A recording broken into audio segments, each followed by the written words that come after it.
Hey you guys, this is Rafael from Shiloh Relics.com in Savannah, Tennessee. It is wonderful to get to be back with you guys today. Haven't done one of these in a while because you guys have been keeping me tremendously busy in the office, which I greatly appreciate. But it sure is good to get to talk to you guys again today. Fair warning, if you or your collecting hobby is addictive, if you have OCD in collecting, you do not need to watch this segment, because it is one that if you like rabbit holes, this is one that if you go down it, you're going to be tracking it for quite a while. Today we're going to talk about, well, actually I was sitting there, I walked in from lunch and I thought, what am I going to talk about today? I have no idea. So I looked around and I thought, I hadn't talked about a Colt in a while. And when I went through the thing, we got almost 300 videos now. There were none about one of the most famous of all Colt revolvers. Those guns made, that was the company started by Samuel Colt. These are the Colt, what's referred to as a pocket, officially known as the model 1849 Colt revolver. They're 31 caliber in bore size, but they have always been referred to as a pocket model. And why would you call a gun that is this big a pocket model? Well, glad you asked. That's a very smart question. The earlier guns of Colt were huge, over 4 pounds. They fired a big bullet. They were called a dragoon. And in case you don't know what a dragoon is a very well-equipped cavalry soldier. And they were state-of-the-art at the time. They were his most popular revolver in those early days of Colt. But they needed a smaller gun, so they developed these. They're the 1849, often referred to as a pocket. Sometimes you'll hear, I've got a new customer, and he's a neat guy, and he'll say, I love 49ers. And this is what he's talking about on those. So if you have to catch this, it makes me smile every time you say that. But they're the model 1849. They are basically a small-framed revolver, same style Colt patent as would come into play in the 1851 Colt Navy. This is a Colt Navy. This is a very pretty Colt Navy. It's gold inlaid. You can buy this one on the website right now. But when you compare the two side by side, it's easy to see why you would call it a pocket model. Now, they were less expensive, they were smaller, and they were more popular. They made this gun from 1850 to 1873. During that 23-year span, they made over 340,000 of them. Yep, that's a lot. And as I've told you before, when you're collecting a gun that they made a lot of quantity of, quality has everything to do with the value.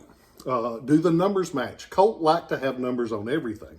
Don't know if I ever told y'all this, but the reason when he first went into business, he had these guys making the whole gun. Those guys went out on their own and started their own factory. He said, I ain't getting screwed like that again. So he had different people doing things, and he had to have serial numbers on them, because that way the guy that was making the barrel wouldn't know how to make the internal springs. And so it was pretty smart in Colt. Colt was a smart guy, hell of a promotional man, and very, very smart. So these, during that 23-year production run, they had a lot of variations. Some of them they made a few of, some of them they made a lot of.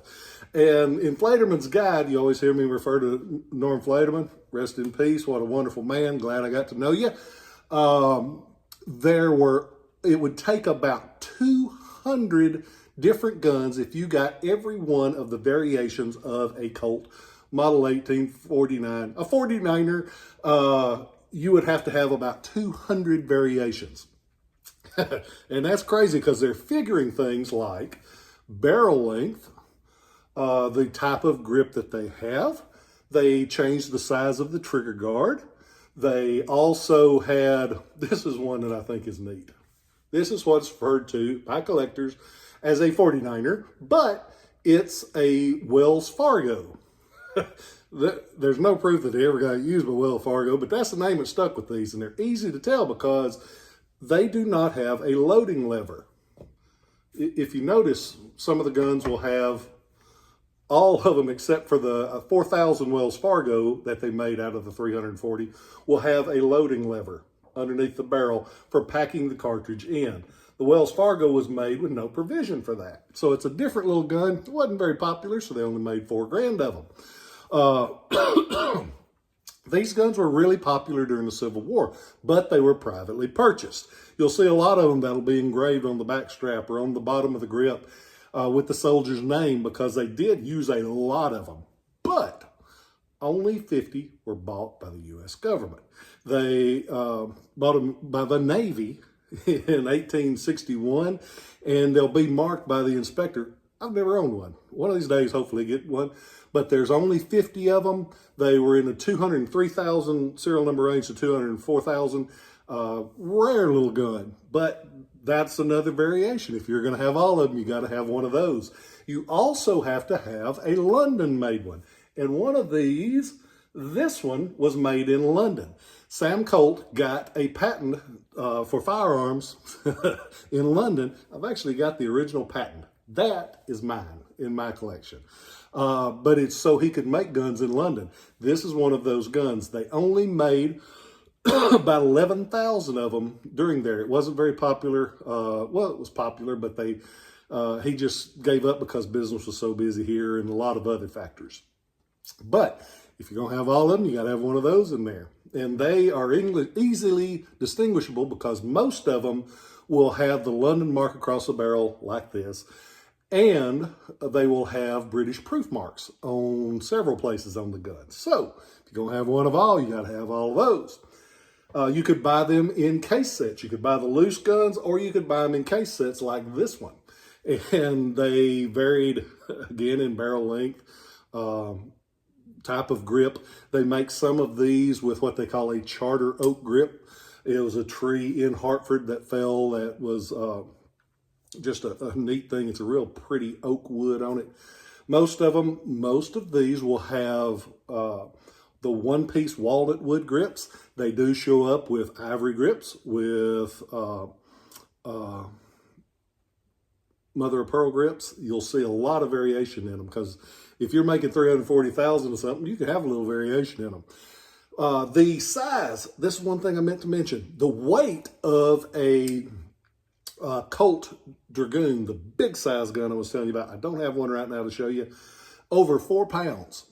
These, made during the same time, under 2. So you got to imagine holding a 4-pound gun out. These are a lot easier, lot better designed as far as for smaller necessities. Is that the word? No, I don't know. But go on the website. I've got several of these. I buy every one I can find that has a little bit of money left in it because I think they're neat, because they're a variation, and because they're a gun that people like.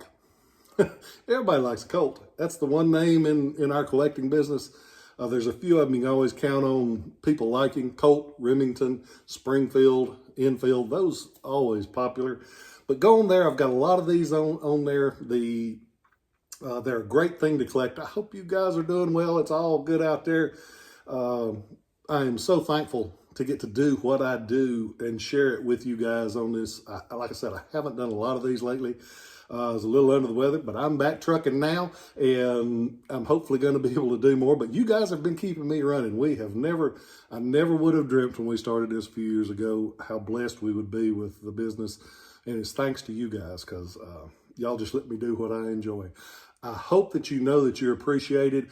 When you go through ShilohRelics.com and you buy something from us, I had a guy this morning, he placed an order, and he said, well, I'm glad I'm going to get to buy again from you. And I said, well, and I want you to know that it is appreciated, because every time after that first one, you get a return customer discount at Shiloh Relics, because your business is appreciated here. I do not take it for granted. I just want you to know I appreciate you. I hope you guys are being kind to each other, and we will catch you guys down the road. Love y'all.